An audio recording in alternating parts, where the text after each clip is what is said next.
Well, hola people, konnichiwa, bakakan bersama si Elvin di channelnya Kudetek. Dan kali ini kita akan mau rakit PC lagi.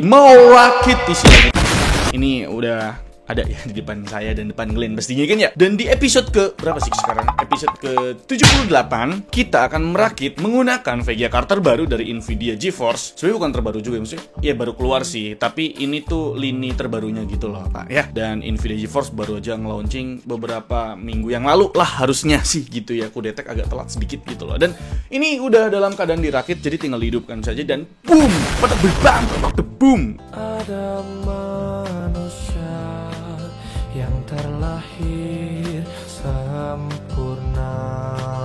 Oke, cukup. Untuk budget rakitan PC episode ke-78 ini kita kasih tahu di ending karena memang agak sedikit tinggi gitu budgetnya. Karena kita sendiri udah menggunakan GPU Nvidia GeForce RTX 40 series. Lu mampu gak bos? Jadi udah tahu kan budgetnya pasti bakal tinggi gitu loh. Jadi nggak usah lama-lama, langsung aja kita kasih tahu komponen yang kita gunakan dalam episode ke-78 rakit PC kali ini. Let's go. Prosesor yang dipakai dari kubu biru nih, ini adalah Intel Core i5 13600K. Yep, salah satu prosesor dengan price to performance-nya yang menggiurkan banget bre. Harganya udah mendekati generasi pendahulunya yaitu Core i5 12600K. Padahal dari segi performa lebih kencang sekitar 25% loh. Setidaknya itu dari pengetesan kita. Motherboard di sini tentu pakai chipset mid-range biar bisa memaksimalkan performa dari 13600K tadi. Di sini kita pakai motherboard dari Colorful dengan seri Battle AX B760M plus DDR5 pastinya. Sejujurnya produk ini menarik banget apalagi dari segi harganya bre. Di toko ijo ada yang jual mulai dari 2,2 juta. Yang artinya ini merupakan motherboard dengan chipset B760 termurah yang udah support memori DDR5. Ingat, ini support memori DDR5. Dari segi tampilan, walau dengan harga yang terjangkau, di bagian VRM dan chipset dikasih heatsink yang cukup proper. Slot RAM-nya juga nggak pelit karena tersedia 4 slot RAM DDR5 up to 6400 MHz. Buat slot M.2 NVMe-nya juga nggak pelit. Ada 3 slot yang semuanya udah support interface PCIe Gen 4. Gokil nggak tuh? Cuma buat isian I/O panelnya cukup ya standar lah ya.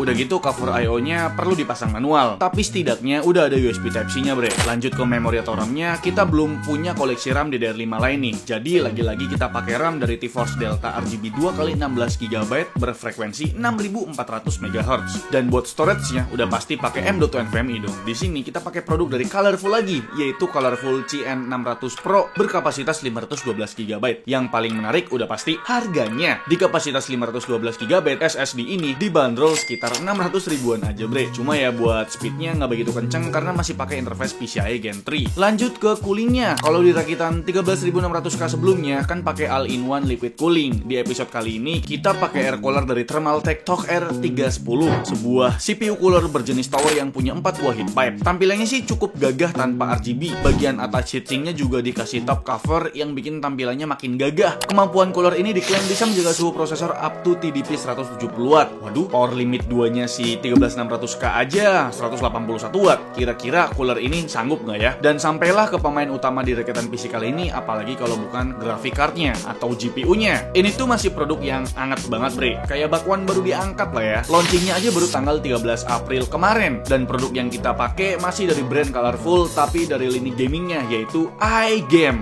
Ini adalah iGame GeForce RTX 4070 Vulkan OCV. Secara dimensi masih sama kayak batu bata lainnya dengan panjang board sekitar 35 cm dengan lebar 16 cm dan ketebalannya 6 cm.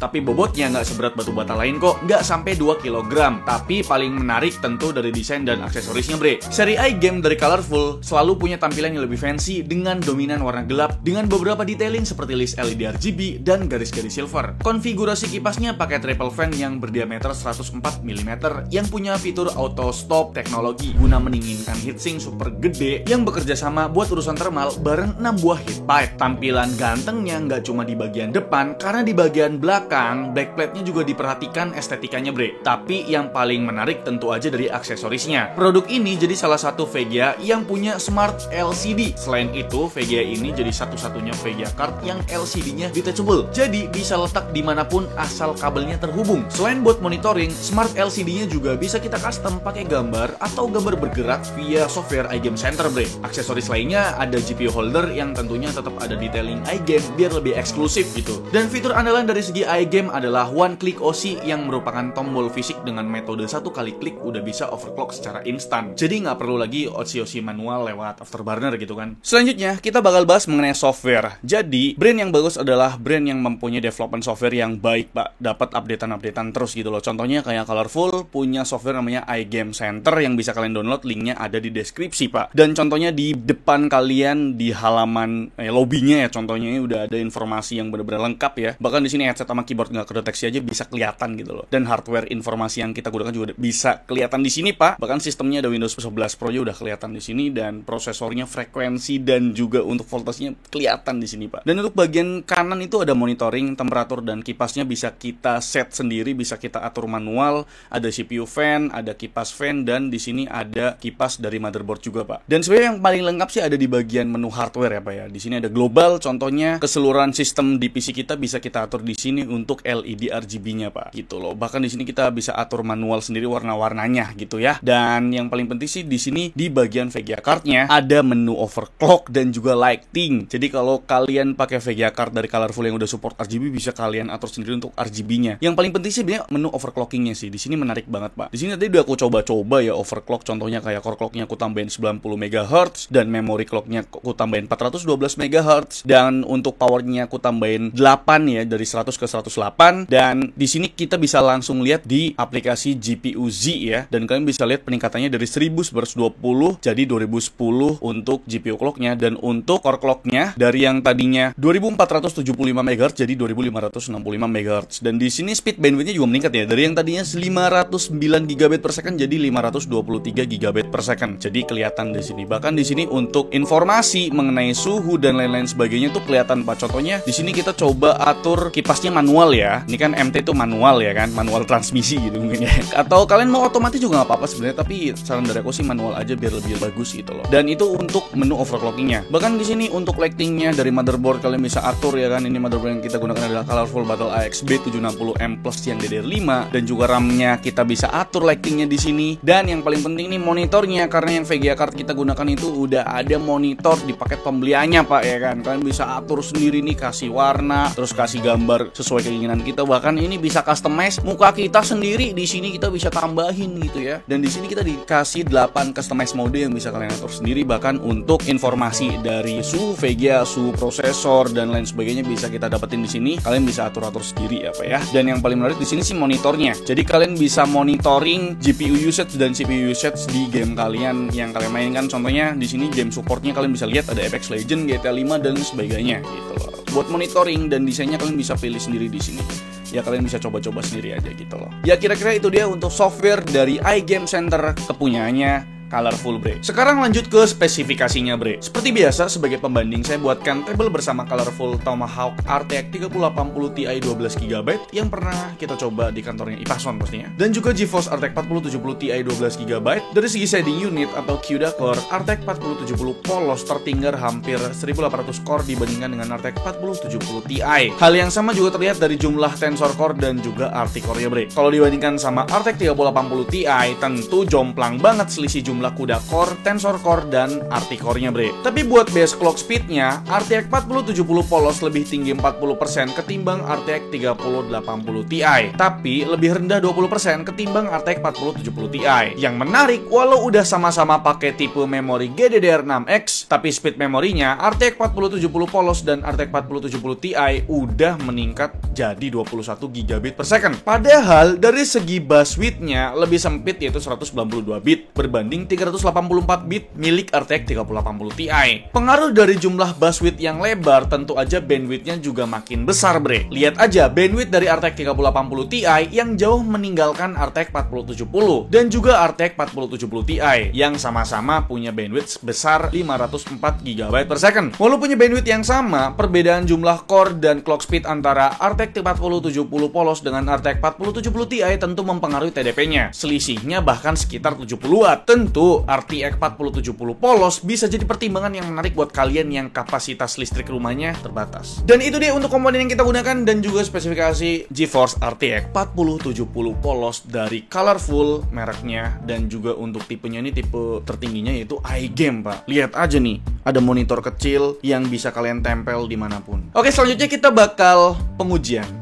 Maksudnya kita bakal ngasih tahu performa mengenai PC episode ke-78 ini menggunakan Nvidia GeForce RTX 4070 polos dari brand Colorful iGame pastinya. Pertama pastinya kita bakal tes untuk GPU-nya. Untuk pengujian GPU-nya kita tes pakai 3D Mark dengan 3 pengetesan, bre. Mulai dari Port Royal buat tes kemampuan ray tracing-nya pastinya. Terus ada Firestrike Ultra buat ngetes kemampuan DirectX 11-nya di resolusi 4K dan pengetesan Time Spy Extreme buat ngetes performa DirectX 12 di resolusi 4K. Di sini juga kita tes dalam dua kondisi. Pertama default dan kedua dengan mengaktifkan One Key OC dengan menekan tombol fisik di dekat port output VGA ini. Berdasarkan tabel berikut terlihat fitur One Key OC bisa kasih peningkatan performa sekitar 3%. Sebagai gambaran kita juga bandingkan dengan hasil tes dari RTX 3080 Ti dan juga RTX 4070 Ti. Hasilnya tentu VGA ini masih tertinggal dari RTX 4070 Ti, tapi bre ternyata udah bisa mengimbangi kinerja RTX 3080 Ti, terutama di pengetesan dari X12-nya. Buat urusan produktivitas nggak perlu diragukan lagi, bre. Kita tes buat render video 1 menit dari Premiere Pro 2023. Saat kita render di resolusi 4K, cuma butuh waktu sekitar 33 detik. Sedangkan pas render video yang Full HD, hanya membutuhkan waktu 10 detik aja, cok. Dan untuk previewnya, 4K full preview masih lancar banget. Dan selanjutnya untuk pengujian prosesornya. Sebenarnya kita udah pernah nguji ya Core i5 13600K di video sebelumnya gitu loh. Tapi kali ini kita bakal nguji juga karena memang kita menggunakan motherboard yang bisa dibilang ini motherboard affordable lah, bisa dibilang murah gitu kan, dari brand Colorful, yaitu Colorful Battle AX yang B760 gitu loh. Dan ini tuh harganya cuma 2,2 juta doang, Pak. Jadi penasaran lah ya kan. Dan ini juga memori supportnya udah DDR5. Mari kita tes untuk prosesor Core i5 13600K ini menggunakan software Cinebench R20 dan kita bakal bandingkan dengan yang kemarin yang cuma pakai B660. Kira-kira peningkatannya gimana? Ada peningkatan atau malah ada penurunan? Oke. Dan perlu kalian perhatikan di video sebelumnya itu saya menggunakan all-in-one liquid cooler ya, dan itu 360 mm.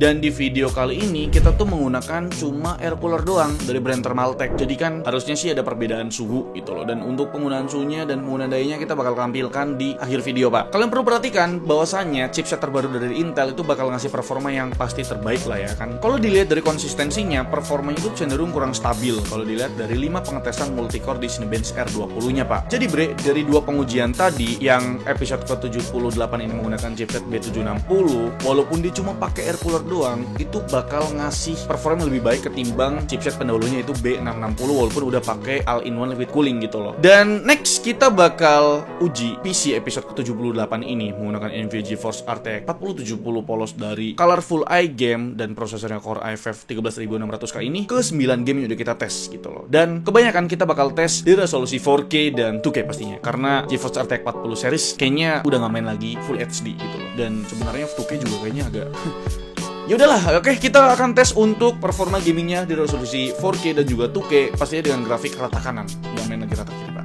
Let's go. Once upon a time we were both happy.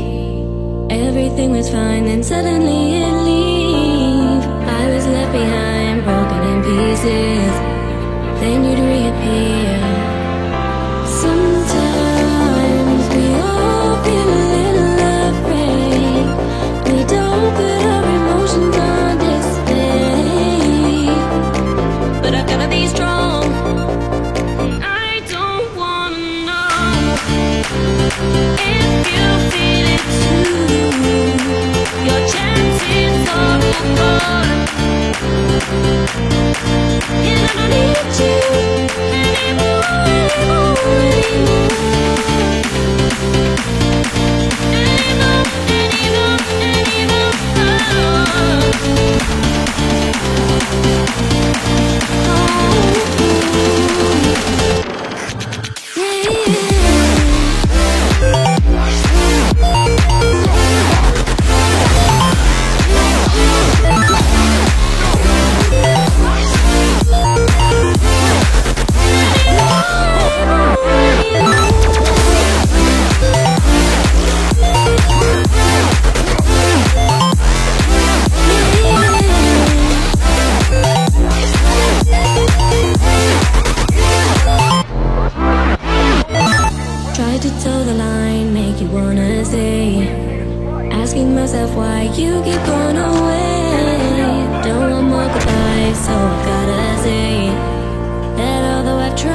So I've gotta say that although I've tried, sometimes we all feel a little unsure.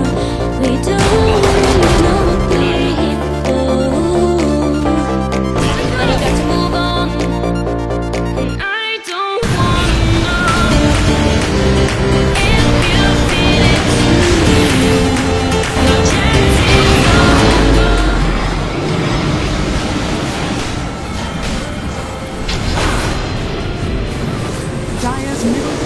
Di pengujian Cyberpunk 2077 di resolusi 2K native, ray tracingnya off, DLSS-nya juga off, Core i5 13600K dibandingin dengan colorful GeForce RTX 4070i game udah lumayan sanggup jalan 50-an FPS di 2K native, bre. Nah, bre, di Nvidia GeForce di game Cyberpunk 2077 itu ada fitur baru yaitu ray tracing overdrive. Jadi itu ada satu kasta di atasnya ray tracing, yaitu ray tracing overdrive. Dan di game Cyberpunk 2077 itu disebutnya ray tracing gitu loh. Jadi di atasnya ray tracing lagi nih. Dan pastinya ini butuh yang namanya GeForce RTX 40 series untuk menjalankan ray tracing ini atau ray tracing overdrive, dan pastinya lebih berat lagi dari ray tracing, Pak. Makanya ya ini dia Nvidia GeForce RTX 40 series itu dibutuhkan. Dan setelah saya baca-baca, ray tracing ini kayak teknologi tata cahaya yang lebih kompleks daripada ray tracing. Jadi sifat cahaya alami di dunia nyata disimulasikan di game Cyberpunk 2077 ini, bre. Dan pastinya lebih berat dong daripada ray tracing. Lihat aja perbedaan dari segi FPS-nya. Ray tracing hampir mangkas 2 kali lipat FPS-nya, bre. Ray tracing aja udah berat, ditambah ada lagi ray tracing.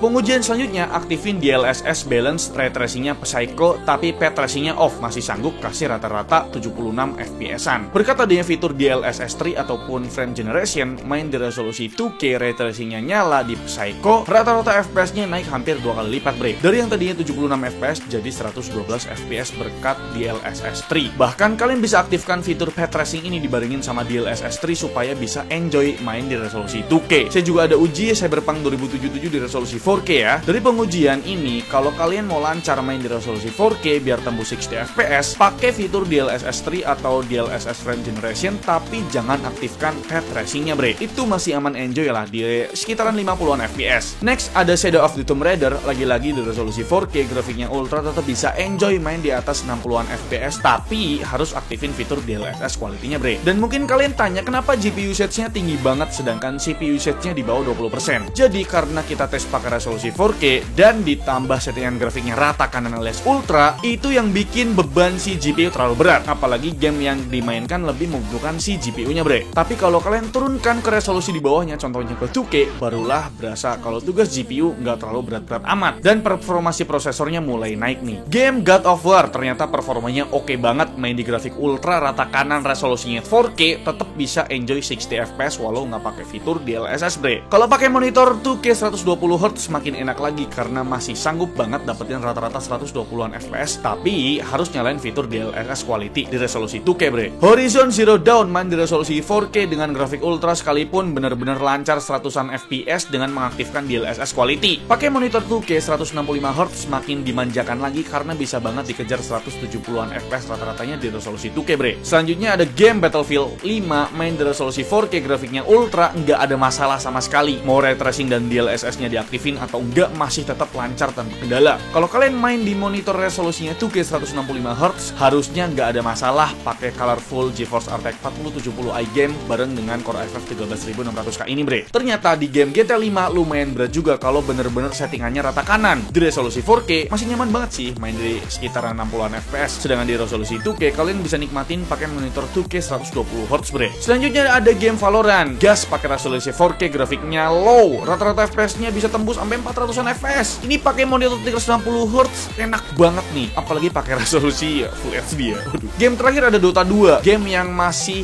gede banget komunitasnya, bre. Main di resolusi 4K, grafiknya setting ultra, masih bisa dimainkan pakai monitor 4K 144Hz, bre. Dan kira-kira itu dia untuk pengujian performa bermain game menggunakan PC episode ke-78 ini. Dan terakhir kita bakal bahas mengenai suhu dan penggunaan dayanya. Ini penting banget, bre, karena Intel generasi ke-12 dan generasi ke-13 nggak tahu kenapa panas-panas prosesornya, pak. Prosesor modern nggak tahu kenapa panas gitu ya. Dan kita lihat ya, kita uji di kondisi ruangan menggunakan AC sekitar 26 derajat Celcius dalam kondisi tertutup. Suhu idle prosesor Intel Core i5 13600 kasih adem ya, cuma 30 derajat Celcius. Tapi nggak tahu kenapa nih ya, udah tes berkali-kali dan sebelumnya kita juga pernah pakai Core i5 13600K dan pakai all-in-one liquid cooler 360 mm, itu suhunya bisa sampai 97 derajat Celcius. Dan kita tes ini kan cuma pakai air cooler, tembus sampai 100 derajat Celcius, bre. Dan powernya kalian bisa lihat itu bisa menyentuh sampai 170 watt. Walaupun saya udah turunin power limitnya sampai 125 watt aja tetap panas, pak. Nggak tahu kenapa. Kecuali saya nonaktifkan fitur turbo modenya. Jadi ya dia cuma jalan di 60 watt doang. Ya ngapain juga kan, turbo boost kan dipakai supaya performa prosesornya meningkat gitu kan. Dan itu kalian nggak perlu khawatir karena itu cuma tes di Cinebench R23. Kalau kalian penggunaan biasa seperti gaming ataupun editing dan juga rendering itu nggak akan sepanas itu, karena setelah kita tes juga buat penggunaan gaming tuh palingan 65 sampai 75 derajat Celcius di clock speed sekitar 5,1 GHz. Jadi nggak akan sepanas itu kok. Saya juga nggak tahu kenapa bisa sepanas itu, bre. Dan untuk suhu dari GPU-nya, untuk idle-nya dalam kondisi fan stop-nya aktif alias 0 RPM, suhu rata-ratanya sekitar 40 derajat Celcius. Sedangkan untuk suhu maksimumnya, fan speed-nya auto jalan di 41% 1600 RPM, suhu maksimumnya di 60 derajat Celcius dengan GPU load 100%, power konsumsinya 101 TDP dengan board power drumnya di 217 watt, bre. Ini dalam kondisi yang one key OC-nya aktif gitu loh. Dan saya coba untuk set fan speed-nya di 60% dan 2260 RPM untuk fan speed-nya. Suhunya turun makin adem dari yang 60 derajat Celcius jadi 56 derajat Celcius, bre. Dan board power drumnya juga turun ya dari 217 watt menjadi 214 watt aja, bre. Tapi ya noise-nya agak sedikit naik gitu loh. Jadi tergantung dari kalian pakai fan auto atau kalian set sendiri manual di 60%-an fan speed-nya gitu loh. Tergantung dari kalian. Lu mampu nggak, bos? Oke, cukup. Dan kira-kira itu dia, bre, untuk rakitan PC episode ke-78 ini menggunakan VGA card terbaru dari Nvidia GeForce, yaitu Nvidia GeForce RTX 4070 polos dari brand Colorful iGame. Keren banget, pak. iGame sendiri tuh seri high-end-nya atau lini high-end-nya dari brand Colorful. Jadi emang bener-bener dibikin keren banget nih. Layar-layar begini nih memanjakan mata banget. Bisa kalian pakai buat nampilin suhu dan lain sebagainya gitu kan. Ini lumayan banget ya. Dan modular, bisa kalian lepas pasang ya. Bisa kalian lepas pasang kayak gini. Ya, ini buat horizontal pemasangan VGA-nya dan bisa kalian pasang begini buat pemasangan GPU vertikal. Jadi keren banget, Colorful. Dan untuk total merakit PC episode ke-78 ini kira-kira ya segini lah ya. Dan kira-kira itu dia. Gimana menurut kalian? Coba tulis pendapat kalian di kolom komentar ya. Like video ini kalau kalian suka, dislike kalau saya jelek, dan jangan lupa untuk tekan tombol subscribe yang warna merah kalau misalkan kalian belum subscribe channel ini. Saya Alfian selaku host di channel ini mengucapkan terima kasih. Sampai jumpa di video selanjutnya. Bye bye.